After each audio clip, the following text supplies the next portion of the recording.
The Devil's Soul, Book 1, Chapter 1, Section 3, Lancaster, PA, 1984.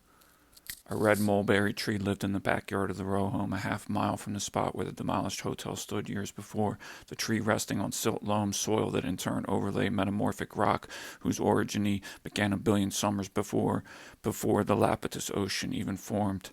From white to green to crimson to a purple, the berries morphed plump across spring, the droplets of each berry a dripping gift to the fauna who would spread its progeny, a fractal infructescence of essence. The boy enjoyed the purple stains left on his hands, a joy and mess children possess, but he also would pause in fascination, revulsion at the clustered bumpiness of the assembled droplets, reminding him of the repulsive shape of a wort he got after swimming in a lake a summer previous, the lake of broadness and flatness so pleasing to puncture and align with. The tree was a baby over its eon-old bedrock, and the boy an even smaller speck, though both against an eon a whiff and a whisper, the eon a stellar stretching song. Calling the rock a bed was an irony, as it carried only cold, though without it certain fire could never be struck nor contained humanly. Section 4, Lancaster, PA, 1967.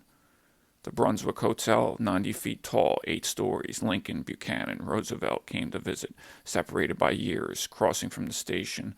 Rigid frame steel construction made with applied masonry to a Beaux Arts style. Wrecking crew's 7,000-pound ball was forged steel, a long steel chain attached to the lifting hook of a crane boom. Suspended at the desired height, a secondary steel rope would pull the ball back toward the crane clab. Then the lateral rope drum clutch would be released. It delivered free swings, devastating drops, and even delicate, relatively nudges. Masonry sent cascading, chipping away from the top down. Demolition began before dawn.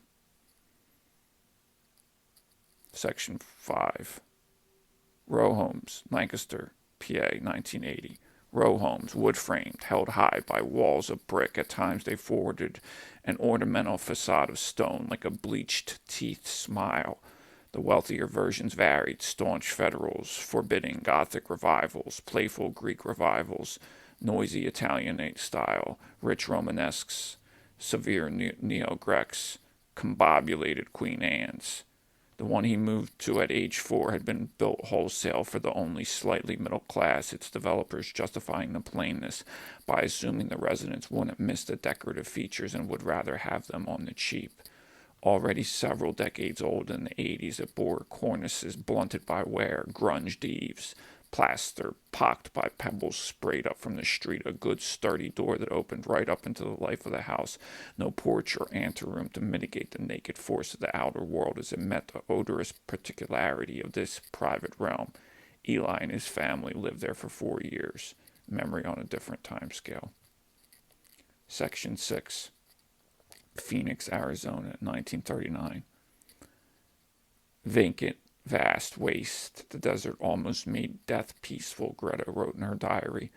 I appreciated the notion that if one had to disintegrate, let it be a sublime scattering among clean, honest expanses where lies and secrets cannot resist the disassembling wind, the exposing sun, the raw simplicity of matter's rules, creating voluptuous peaks and valleys and permitting a prickly cactus its elegant existence, utterly unpretentious, the tiniest hydration, gleaming protective barbs, the unclouded sun's immaculate endowment.